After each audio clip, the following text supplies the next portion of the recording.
English నేర్చుకోవడం, అనర్గళంగా మాట్లాడడం మీ కల? వెంటనే కాల్ చేసి క్లాసెస్‌కి రిజిస్టర్ అవ్వండి.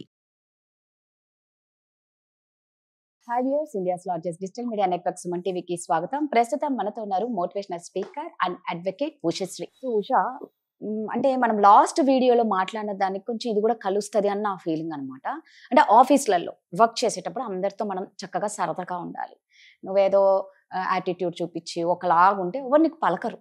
ఎంత ఆఫీస్ బాయ్ నుంచి అయినా మనం మాట్లాడే విధానం ఎట్టి పరిస్థితుల్లోనూ పట్టించుకోరు. పట్టించుకోరు. నువ్వు మాట్లాడే ప్రేమగా, నువ్వు అభిమానంతో మాట్లాడితే ఆడెంత బిజీగా ఉన్నా వాళ్ళు నీకు పలుకుతారు. 100%. అయితే కొంతమంది ఎలా ఉంటారు, సరే సరదాగా మాట్లాడుతుంది కదా అని, ఇప్పుడు సరదా వేరు సరసాలు వేరు.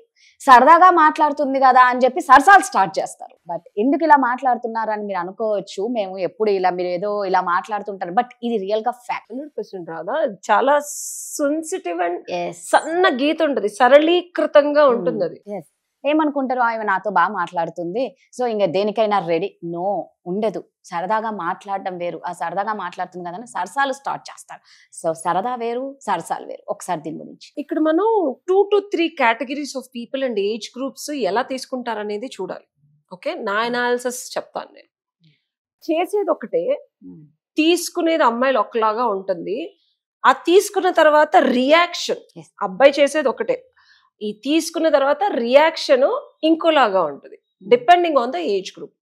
మనం ఎక్కడి నుంచి వద్దాం, కింద నుంచి పైకి వెళ్దాం, పై నుంచి కిందకి వద్దాం, కింద నుంచి పైకి వెళ్దాం. చూడాలి. ఇప్పుడు ఈ 21 to 26 ఏజ్ గ్రూప్, ఇప్పుడిప్పుడే బీటెక్లు చదివి ఉద్యోగాలు చేసే పిల్లలు. నేను I went to Broadway, friend డీడమాస్ ఓనర్ కొడుకు వస్తే, ఫ్యాషన్ బ్రాండ్, సరే బ్రాడ్వేకి వెళ్ళాం. నేను అక్కడ 25 to 24 ఓకే అమ్మాయిలు విత్ అబ్బాయిలు గ్యాంగ్ వచ్చారు. నేను అబ్జర్వ్ చేస్తున్నాను. సరే, వేరే లండన్ నుంచి ఇంకో ఫ్రెండ్ వచ్చింది, వాడికి లైక్ నేను ఓన్లీ ఎన్ఆర్ఐస్ తో తిరుగుతా, అసలు ఇండియన్స్ తో నేను అసలు వెళ్ళను బయటికి. ఓకే, అమ్మాయి లండన్ కదా, ఇక్కడ వరకు వేసుకొచ్చింది. నేను ఒక్కదాన్నే ఫుల్ డ్రెస్ ఉన్నాను. సో అందరు మమ్మల్ని చూస్తారు, lot of attention. We were partying with all the international తెల్లతోలతో పార్టీ చేస్తున్నాను. నేను వీళ్ళని చూస్తున్నాను, అక్కడ అబ్బాయిలు ఫుల్ తాగేశారు, ఆల్మోస్ట్ 3.5 hours. ఈ అబ్బాయి ఇట్లా ఫ్లవర్ వేసాడు, సెంట్ వేసాడు, ఏదో చేస్తున్నాడు. ఆ దుబాయ్ నుంచి వచ్చిన ఆయన, ఈ అమ్మాయిలు అందరూ అట్రాక్ట్ అయిపోయారు.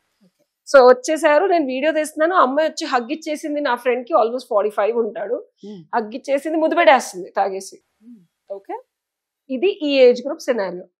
వాళ్ళకి సరదాకి, సరసానికి, కామానికి, కోరిక్కి అస్సలు హద్దులు ఉండవు. సో నేను చూసాను. I also made dum dance and all. వాళ్ళు నన్ను ఎలా హక్ చేసుకున్నారు, అసలు అమ్మాయిలు తేడా లేకుండా, వాళ్ళు ఎవరో కూడా కొత్త పాత కూడా తేడా లేకుండా ఫుల్ ఎక్కేసింది వాళ్ళకి. నేను వెళ్ళేటప్పుడు చెప్పా, అమ్మా జాగ్రత్త, ఇంటికే వెళ్తారు కదా, ఇంట్లోనే ఉంటారు కదా అంటే, అక్కడ పక్కన ఇద్దరు అబ్బాయిలు పద మా రూమ్కి వెళ్దాం అంటున్నారు. నాకు ఇంకా నా లోపల సోషల్ యాటిట్యూడ్ ఎంత పార్టీ చేస్తున్నా, మన ఒరిజినల్ యాటిట్యూడ్ వచ్చేస్తుంది కదా.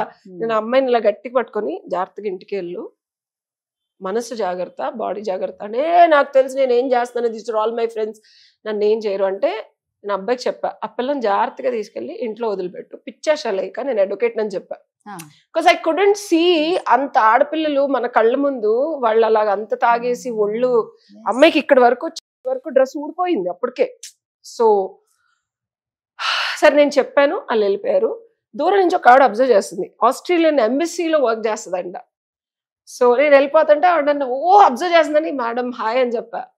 నువ్వు నిజంగా ఫ్యాషన్ డిజైనరేనా అంది. నేను అక్కడ ఫ్యాషన్ డిజైనర్ అని చెప్తున్నాను. మొదటి అడ్వకేట్ మేడం అన్నా, నాకు అది అర్థమైంది నువ్వు అమ్మాయికి చెప్పే పద్ధతిని బట్టి, అంత ఎవరు రియాక్ట్ అవ్వరు అని. సో ఈ ఏజ్ గ్రూప్ వాళ్ళు ఏంటంటే, రాదా నువ్వు ఆఫీస్లో వెళ్ళి ఫ్లర్ట్ చేయొచ్చు, హగ్ చేసుకోవచ్చు, కిస్ చేయొచ్చు, ఏమైనా చేయొచ్చు. For them it's just friends. ఇంకా తర్వాత ఏం చేసినా సరే మళ్ళీ శుభ్రంగా ఆఫీస్కి వచ్చి they don't even bother. Okay, next 30 to 40 వీళ్ళు mostly either single through divorce or single parents or లేదా being in a relationship or a complicated relationship, భర్తలతో ఉంటారు కానీ ఇబ్బందికరమైన పరిస్థితుల్లో ఉంటారు.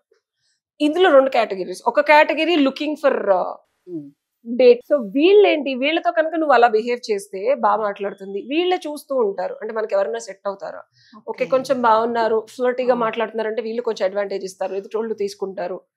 అండ్ కొంతవరకు ఇంట్రెస్ట్ ఉన్న వాళ్ళతో మాత్రమే, అందరితో కాదు, ఇంట్రెస్ట్ ఉన్న వాళ్ళతో మాత్రమే వీళ్ళు లైట్ గా బయటకు వెళ్ళటము, ఆ గీత దాటడం జరుగుతుంది. వీళ్ళు ఏం రియాక్ట్ అవ్వరు.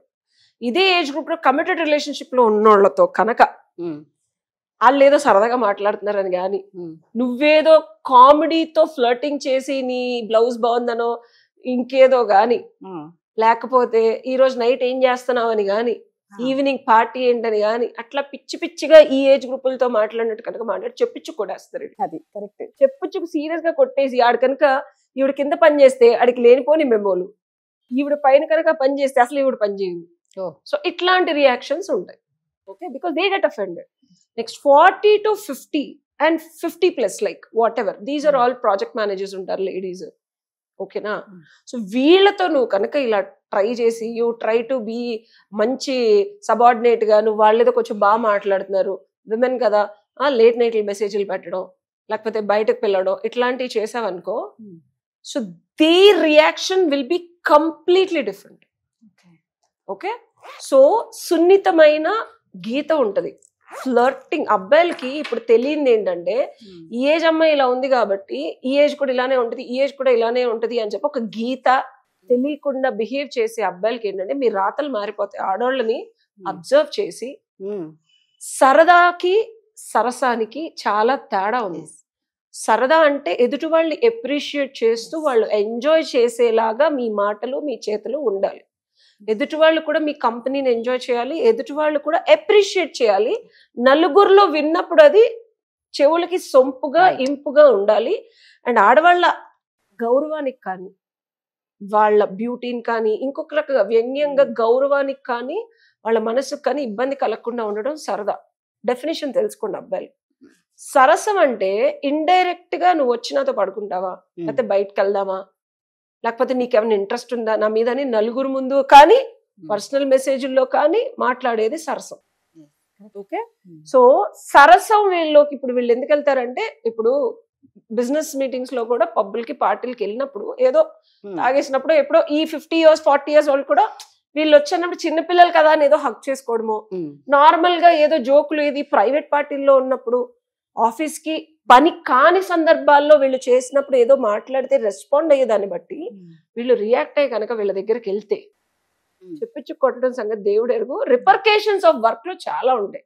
సో కాబట్టి వీళ్ళు ఏదో మీతో క్లోజ్ గా ఉన్నారని కానీ, భావోద్వేగాన్ని ఎప్పుడన్నా తెలుసో తెలియకో మిమ్మల్ని నమ్మి షేర్ చేశారని కానీ, ఇంకొక విపరీతమైన సినారియో పార్టీలో అడ్డంగా తాగేసిన తర్వాత ఏదన్నా జరిగినా అది మనసులో పెట్టుకొని నెక్స్ట్ లెవెల్కి వెళ్ళకండి.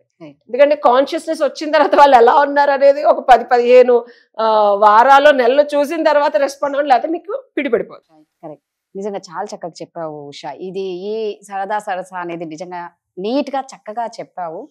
సో చాలా మంది కూడా కొంతమంది సఫర్ అవుతూ ఉంటారు, దాన్ని ఎలా చెప్పుకోవాలి బయటికి అని. ప్రధానికి నేను మళ్ళా చెప్తున్న ఒక సొల్యూషన్ అనేది ఉంటుంది.